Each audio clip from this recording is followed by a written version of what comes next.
Hello everyone, Michael here for Tactica Imperialis and welcome to today's video. As you can see, I have purchased the Horus Heresy Burning of Prospero, and as you can also probably see, it's still in the shake map. I'm not very good at unboxings, but I'm going to give it a go. Just this once. I'm going to try and open this up. I know a load of people have already done this, but I haven't had a proper chance to look inside the box. I've only seen a little bit of things in other people's unboxing videos. And yeah, so I shouldn't have this. I'll keep talking while I open this up. I really should not have this box. I should have bought this as my Christmas present, I'll be honest, because I have a Tau Army to do and a physics degree to do, but I changed my mind. And I made a bit of a snap decision, and I went and I bought it. So I guess I'm going to play 30k now. Decision made. Right, that came off actually a lot easier than I was expecting it to. Okay. Also, I got a free little 1000 Suns D12 and badge. Just hold on.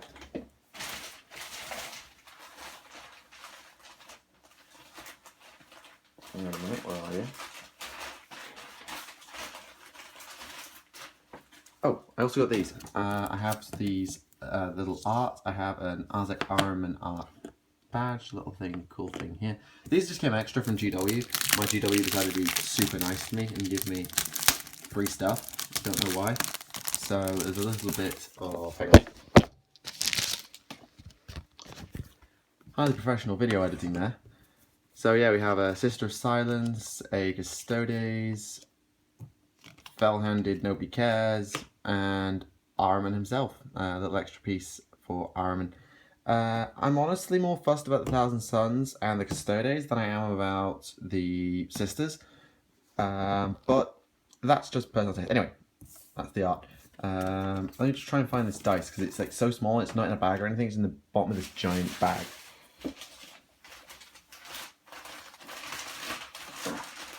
Found it. So yeah, this game contains D12s, and they've decided to turn the 12 into the 1000 Suns logo, which is really cool. I have never held a D12 in my life. I've never played games with D12s or basically anything other than D6s, so that's cool. So I'm just going to pause the video very, very quickly because I need to open this box. Before we dive into the box, I thought it'd be fun to put a little twist onto today's video. I also want to thank Twitter user Pyro Skies for the suggestion because it's actually a really cool idea. So, before we open up the models, I'm going to give you the lore on the Burning of Prospero. If I call it the Scouring of Prospero, they're exactly the same thing. They just decided to change the name for this box for no reason. So, what happened? Why did the Scouring of Prospero come to pass? I'm not going to tell you the full story of the battle, as there's like at least one whole book in the Horus Heresy novel series dedicated to it, if not two. So here's how it all happened. At the Council of Nicaea, the 1000 Suns were, in some eyes, put on trial for their use of psychic powers, sorcery, and the like, and they lost. The Legion Librariuses were disbanded, sorcery was outlawed within the legions, and the chaplains were created by Malcador the Sigillite to keep an eye on the legions, maintain the spiritual sanctity, and also forbid psychic powers, keep tabs, and make sure that no one was using them. One assumes that the 1000 Suns did not have chaplains, because although they agreed and disbanded their Librarius, Magnus the Red, Primarch of the 1000 Suns, encouraged his sons to continue their research in secret. And so they carried on, as normal, except probably on the battlefield, because using psychic powers in a compliance action probably would not go down all that well, particularly if they were fighting alongside another legion. They certainly couldn't afford to be using their powers. And all would probably have been fine for a while. And then Davin happened. Warmaster Horus was attacked and stabbed with a anathame/Davinite/Nurgle infected blade by the corrupted planetary governor of Davin, Temba, a Yugen Temba I believe it was, who had been set up by Horus a long time earlier and then had fallen to chaos. The mortally wounded Primarch was taken to a temple/lodge by the Mornival and other warriors of his legion who were desperate to see their Primarch healed. Unfortunately, the lodge/temple in question was actually run by hidden chaos sorcerers. It had all been set up by the Wordbearer's chaplain Erebus in order to corrupt the War Master. So, while Horus slept for the 3 full days that the sorcerers had promised he would need, they basically said to the sons of Horus, in 3 days that door's going to open. He's either going to walk out alive or he's going to be dead, one or the other. Just wait. So during that time, the Chaos God / Erebus appeared before Horus in his dreams as sort of like a vision, and they corrupted him, tried to win him over to their side, talking about how the Emperor created the Primarchs using warp tech, amongst other things. Magnus the Red, being very psychically aware and having the most psychically powerful legion, became aware of what was going on. He envisioned in some way that Horus was in danger, and he's worked out what was going to happen. Unfortunately, he couldn't move the Thousand Suns from Prospero to Davin fast enough. The only way he could get to Horus was through the use of the warp. And so, using his sorcerers as an amplifier, he projected his self into Horus's mind, appearing as an astral projection, if you will. And he appeared during Horus's dream and attempted to stop his brother falling to chaos, arguing for the Imperium. He lost, as you will well know, and Horus fell to chaos. Magnus returned to his body in defeat, but realized he could still act quickly and save the Emperor, save Horus perhaps, by warning his father. Again, he couldn't move fast enough to get to Terra, so he again tried to use the warp to get to talk to the Emperor. His projection raced through the warp and eventually arrived on Terra. Unfortunately, this broke the Emperor's concentration and ultimately shattered the Imperial webway, breaking it beyond all repair and causing a vast horde of demons to spill out onto Terra, or at least have the potential to do so, as a warp gate opened. This forced the Emperor to be on the Golden Throne for the entire Horus Heresy, and basically meant that the Emperor did not listen to Magnus. Magnus could have literally put the evidence on a silver platter in front of the Emperor, and he was just so mad he refused to listen. What happened next? There are 2 parts to this tale, and the book that comes with the box will tell you one thing, but other sources will tell you different. According to the lore that comes with the game, because I've already unboxed it at this time, I needed to do some reading on the Wolf Lord, the Emperor sent Leman Russ, along with the Custodians and the Sisters of Silence, to destroy the Thousand Suns, to raise Prospero, or at least that is how Russ interpreted the orders, and no one thought to question him about it. It certainly implied that the Emperor was so mad at Magnus he just wanted him dead. The alternative tale, and the one that I have always been led to believe is true, is that the Emperor ordered Russ to arrest Magnus. The Custodians were there to lend their authority and make sure that Magnus understood that this was the Emperor's will, and the Sisters of Silence were there in case anything went sour and there were psychic shenanigans. The Sisters of Silence, I will explain their background in a moment. But then Horus, now corrupted but still believed to be loyal because nobody listens to Magnus, got in Russ's ear and told him that the Emperor instead wanted Magnus dead. This is odd if you consider the Custodians being present. The Custodians act as the Emperor's will. They speak for the Master of Mankind. Why would they then listen to Horus, who says the Emperor changed his mind, instead of listening to what the Emperor told them and just going with it? Either way, Russ now believed, whether because of the Emperor or Horus, that Magnus had to die, and thus the scouring of Prospero took place. So that's the story behind the game. But who do you play as? If you choose to side with the Imperials and the Space Wolves, then the hero of your army is Gygor Fellhand, a wolf guard of the Space Wolves. Not even a wolf lord, which perhaps surprises me. He was very hot-blooded, very impetuous, but he has learned to harness the fires in his heart, letting them flare only when the Legion needs it. He was recently sent by Russ to watch over the new recruits, trying to temper them just as he had been. When the Space Wolves Legion received orders to invade Prospero, Guigor rushed to find and talk to Russ. He had fought alongside the 15th Legion before against the Orcs on the world of Drogorn, and for a while they were great allies. However, at a critical moment, Magnus ordered the Thousand Sons to withdraw, for he had uncovered the location of a cache of ancient artifacts on Drogorn's moon. He left in a hurry, reasoning the Space Wolves could carry the day without the Thousand Sons.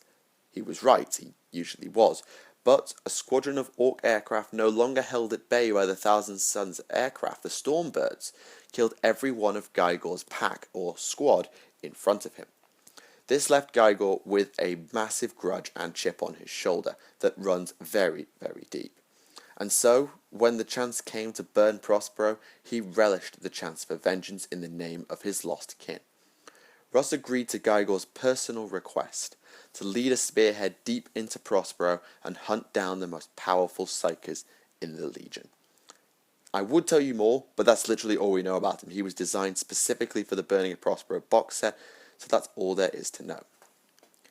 If you choose to side with the Thousand Sons and Magnus the Red, I'm not calling them traitors because they weren't, you will play with Arzek Ahriman, Chief Librarian of the Thousand Sons, leader of the Corvidae, the seers, if you will, of the Thousand Sons. Unfortunately, Ahriman could still not foresee what was coming. Long before Prospero, Ahriman lost his brother Ormuzd. Ormuzd? Yeah, that's how it was pronounced. He was a Terran born, but they were both subject to the genetic instability of the Thousand Sons, known as the Flesh Change. Ahriman was safe from it, but Ormuzd died. Magnus did cure the Flesh Change, but in fact he only delayed it, and was actually tricked by Tzeentch at the time. When Russ came for the Thousand Sons, Magnus the Red shrouded the Imperial fleet's coming from Ahriman and the Corvidae. He hid it. He believed that the Thousand Sons and the Leman Russes coming for them deserved to be punished. They had transgressed, and their destruction was what they deserved. Ahriman didn't get it. He was furious with his Primarch for this decision. How could he have let it happen? And he was furious. He refused to give up, and so he led the defense of Prospero in place of his Primarch. Ahriman's story is much deeper and much cooler than I can tell you here. So I'll put a link in the description to his 40k stories video that I did a while ago, and you can check it out there. You can also play, as you use the Imperials, with the Custodian Guard and the Sisters of Silence. The Custodians are the Emperor's personal bodyguard. They are, in a way, some say, the equivalent to the Space Marines if the Emperor was their Primarch. It is, if you want to think of it one way, think of the Emperor as the Primarch of the Custodians. That is one theory as to their nature. I believe that they are below the Primarchs themselves in power. Yes, they have to be, but they are more powerful than a Space Marine. They are trusted implicitly, and they are, I think, the only people who can join the Emperor in his chambers whenever they need to.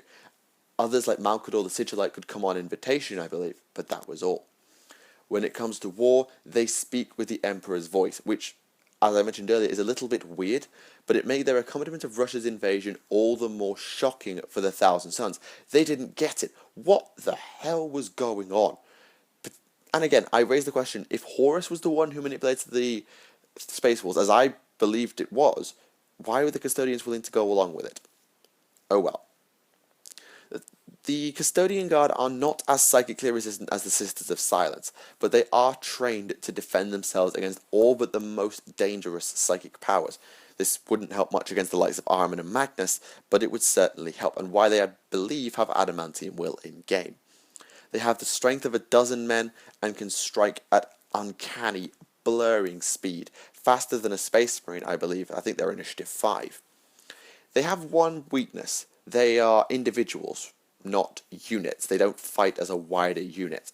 But this doesn't really matter. They're so skilled and so strong and so powerful that basically no one ever survives against them. By contrast, the Sisters of Silence are not Space Marines at all. They're an all-female order devoted to the Emperor.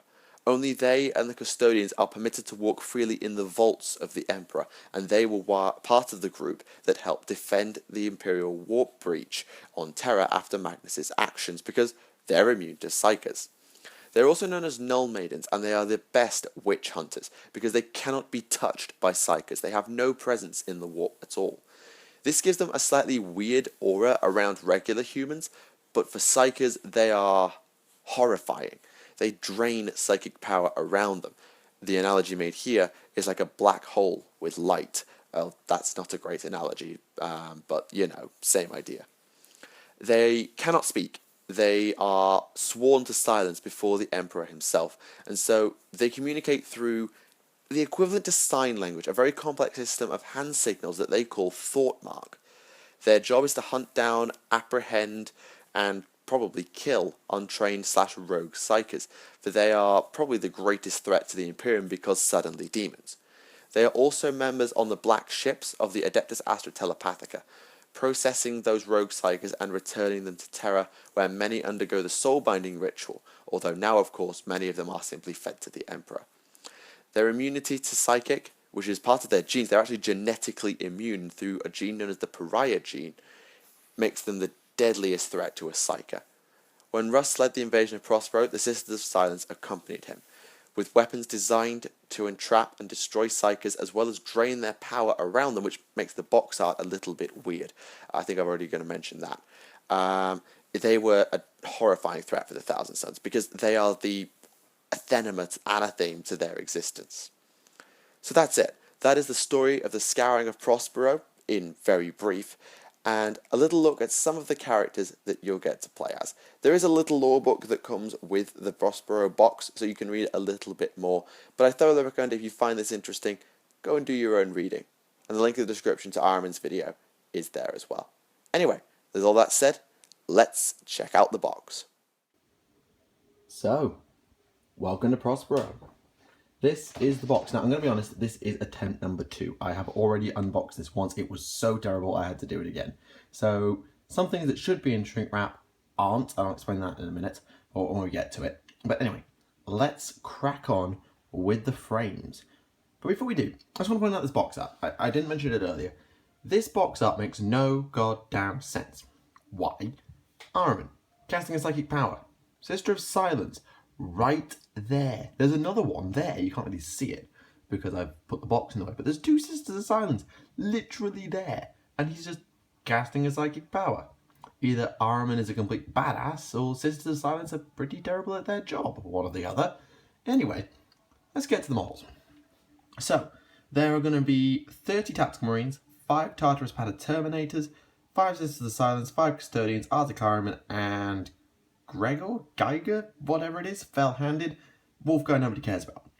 So, let's start with Tactical Marines. So, they come in basically 3 little frames, and I'm going to pull them down here because that's easier. I hope. Yep, here we go. This should be the right set, and it actually is. I actually got that right for once. So this is everything you need to make a 10-man tactical squad. You're going to need basically almost all these components. So you have shoulder pads, empty shoulder pads, and you can take Legion transfers, which is really, really good. Mark III torsos. I actually kind of like Mark III.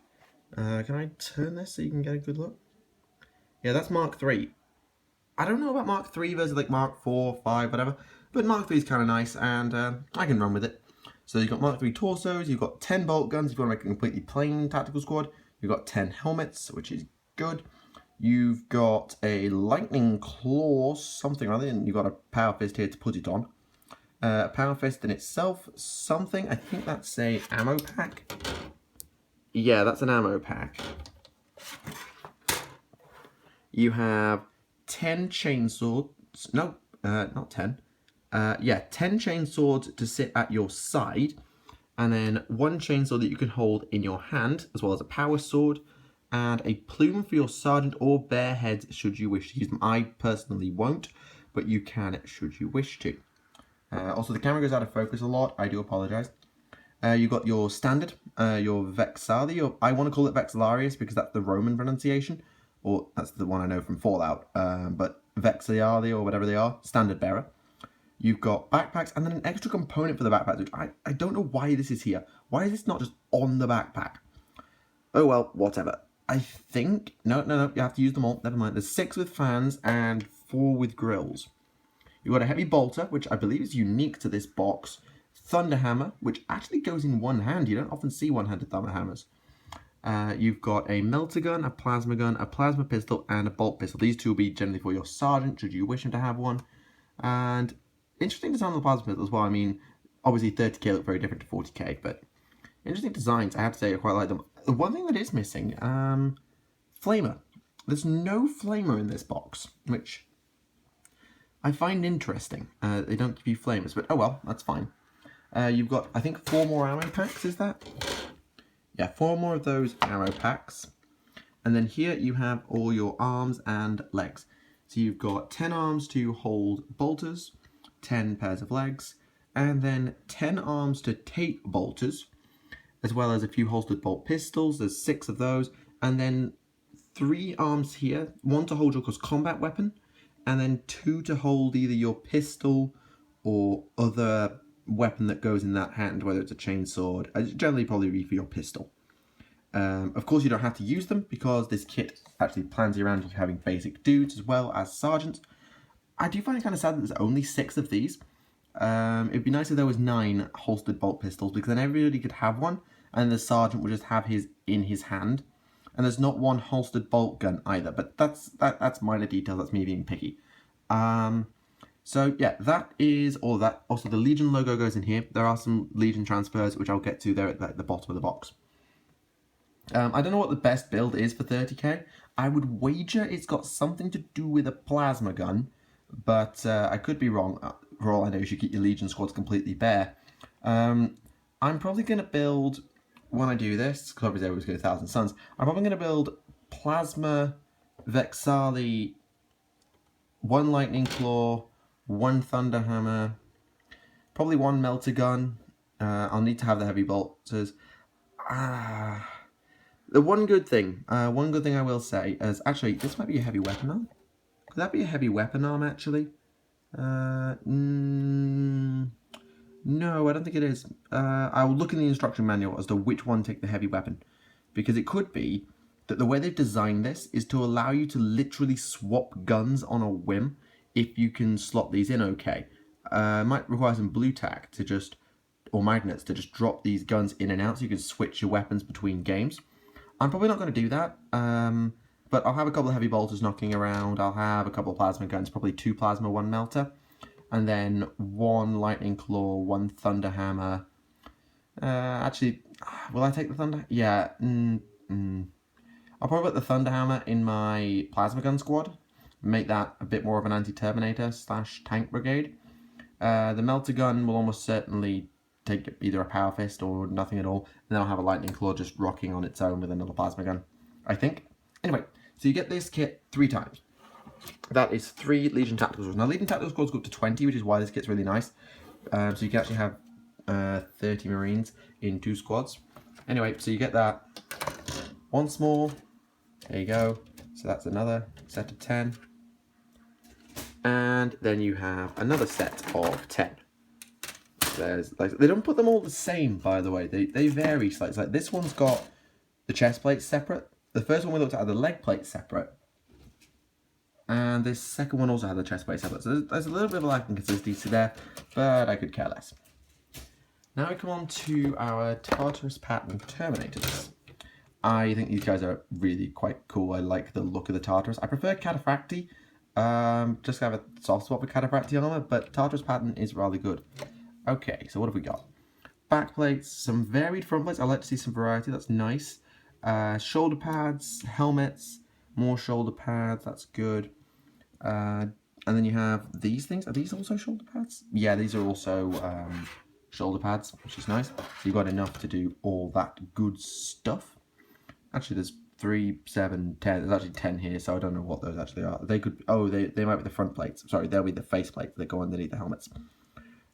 You have some chains, swords for your power fists to make them as chain fists. Hang on 1 second. Okay. You have some guns. I'm led to believe there's a plasma blaster, which I'm assuming is this thing. a Volkite charger, which I'm assuming is this thing, and that's it.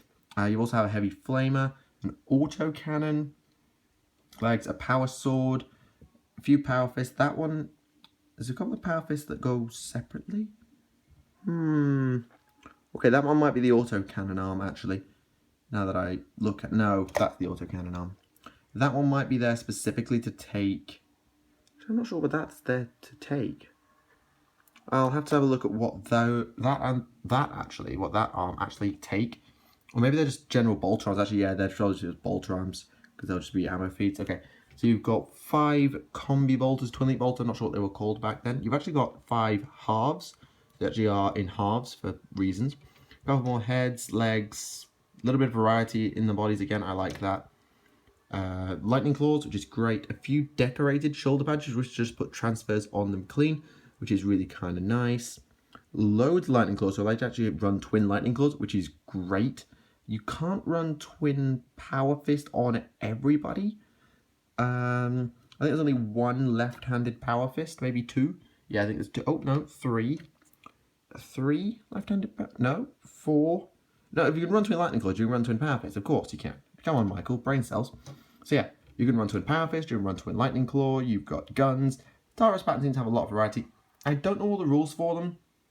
I'll have to look in the Horus Heresy books, or maybe these guys are brand new for Prospero when that book gets released, so we shall have to see. But they look good, and I think I'll probably assemble them with one, like, I really like lightning claws. I have a real soft spot for lightning claws, so there will be some lightning claws in that squad. I can't promise twin lightning claws, but there will be some lightning claws, and if I get Retrelic Cal or that captain becomes available, he will lead that force. I'll probably throw a heavy flamer in there and make this like a really up close and personal squad. Either that, or I'll go down bolters and autocannons and just keep the squad as cheap as possible. Not sure yet, don't know enough about 30k. Next up we have 2 frames dedicated to the Sisters of Silence. I'm not a huge fan of the Sisters of Silence. Also, can I just point out, they do not make these frames to lie down, because there's bits and pieces that stop it lying down, damn it. Whatever, move on.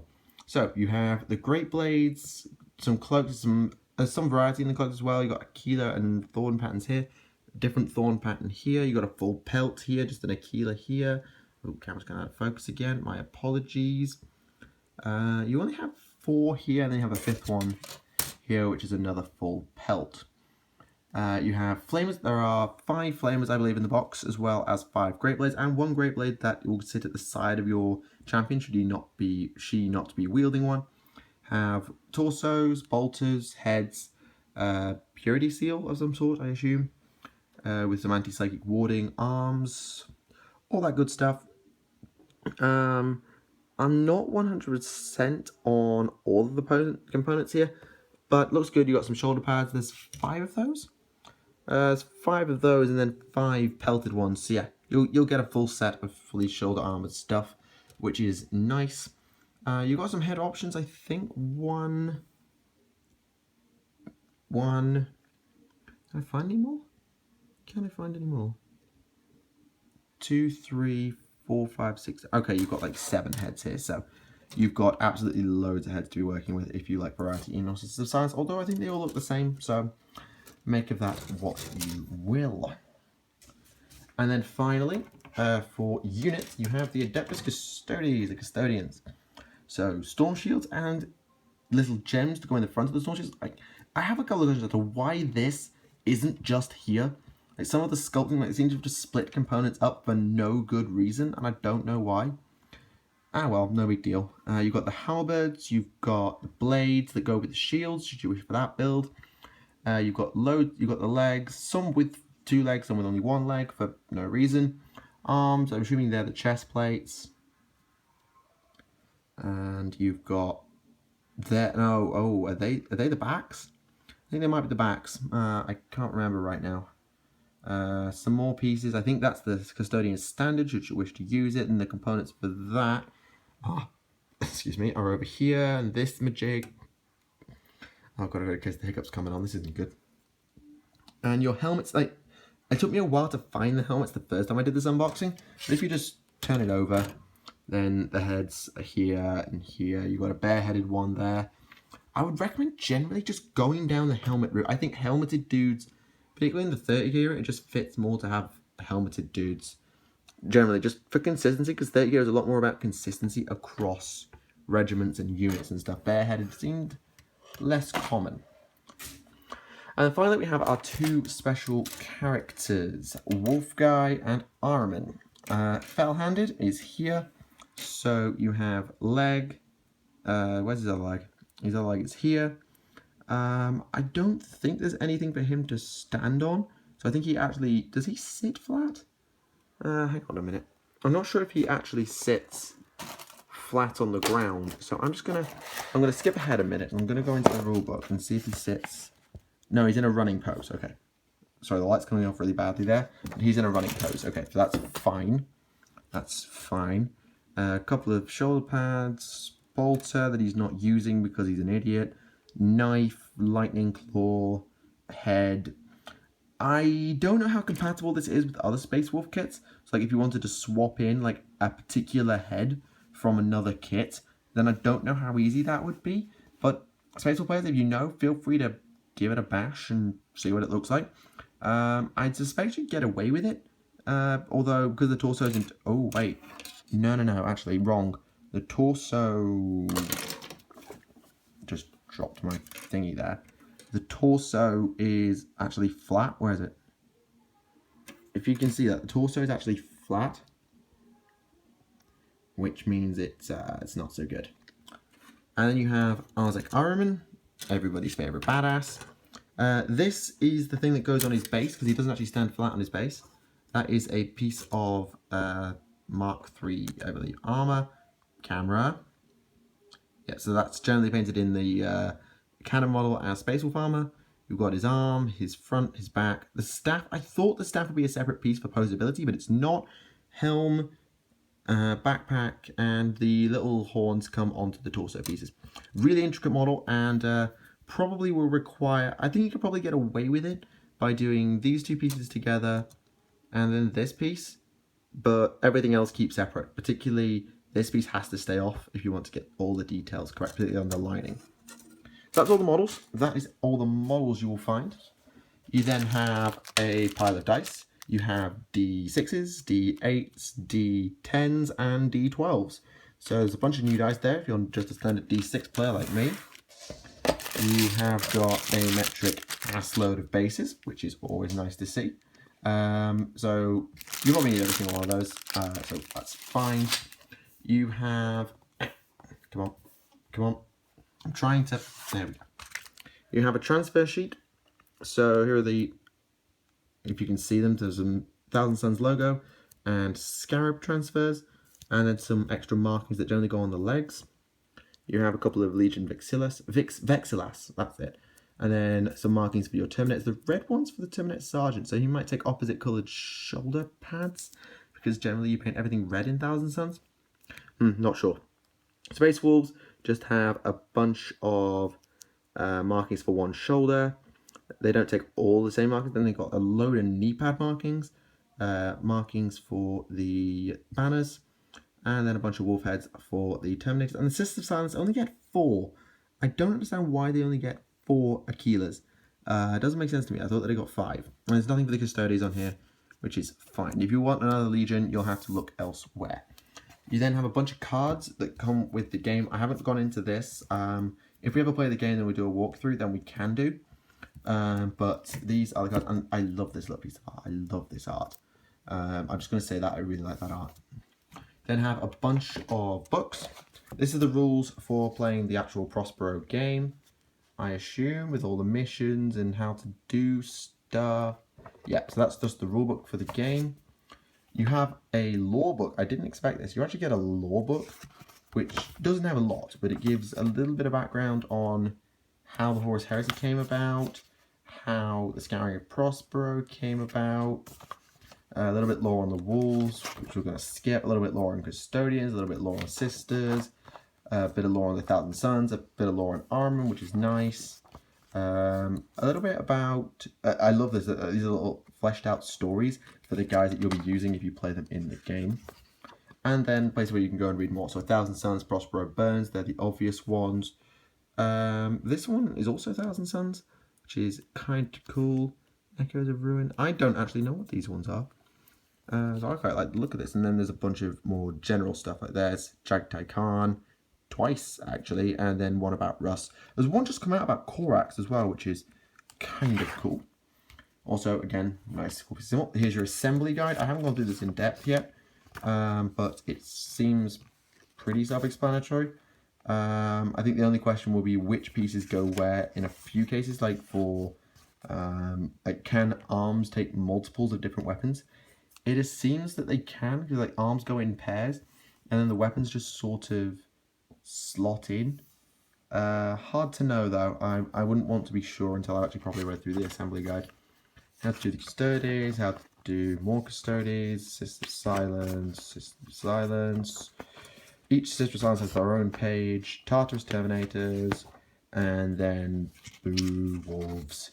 Yay, 1,000 Suns. And then you have the profile sheets for the games. Boo, they're not traitors. They've been betrayed by Horus. Rules about how everything works, that's nice. And Geiger, that's it. I got a mix between Gregor and Geiger. So yep, that's fine. How to use Ahriman. He's got his psychic power. Heka staff, is that what they call it? Heka? Okay, interesting. And then how the Terminators work. If you're playing the game, then that of course you can do. And then you have this stupidly detailed board. Like, shout out to the designers. I love the design of this board. I haven't gone into it. It's 5 sheets. And it looks stupidly sexy. So, full credit to the designers there. And even if you actually use it as a gaming board, I'm sure you can probably make a decent, like, 4x4, 2 feet. That's a little bit less than 2 feet. You can make like a 3x3 board out of that if you wanted to. Be kind of cool. So that's it. That is the Burning of Prospero. The whole shebang. I do hope you enjoyed the video. I'm just going to pack this up again neatly, because if it's not done away neatly, then it won't load away properly. So yes, I do hope you enjoyed this little unboxing as I go through this box. Just a final thought. If you are looking to start 30k, I'm not sure whether this is the box you should get compared to Betrayal at Cal. Especially if you're playing Traitor. Because if you're playing Traitor, you have no use for Custodians, you have no use for Sisters of Silence, so you have absolutely no reason to use them. And it makes me wonder which is better out of Calth and Prospero. If you are wanting Mark 3 armor, then you have to go Prospero. If you're wanting later Marks armor, like Mark 4 or Mark 5, then obviously you go with Calth. But of course, that's all up to you. In terms of like sheer value for money, I think Calth might actually be better, particularly for Traitor players, because you can still use the Chaplain and the Dreadnoughts and everything that's in that box, as opposed to in here, where you can't use the Custodian and Sisters of Silence, unless you're playing them in 40k, which of course you are allowed to do. So that's all for today. I do hope you enjoyed the video. Make sure to leave it a like if you did. And let me know what you think to the Scouring of Prospero in the comments. I'm very interested to see what you all have to say. So as I finish off the frames, in terms of like where this is going to go, like I'm not planning to start a hobby series on this too soon. Apologies, quick memory glitch there. So going forward, no hobby series very, very soon, just because I've got my Tau that I need to finish one more suit before I even consider doing anything on this, and I've got my degree, which is going to get stupid busy. So I'm going to do Tactical Squad, Armament, Tactical Squad, Terminator Squad, Tactical Squad. That's it. Wolflord, going, don't care. These guys, I'm really not sure. I might keep them as a painting project, just for if I've got nothing to do and I want to try something, I can do it on these guys. But I'm still tossing up what I'm going to do with them. I'll keep them. I'm almost certain I'm going to keep them. Just how long it's going to take me to use them, I honestly have no idea. So that has been the video. I do hope that you have enjoyed it as the hiccups come back to haunt me. Thank you all for watching. My name is Michael for Tactica Imperialis. And remember, all is not yet dust. Thank you for watching, and goodbye.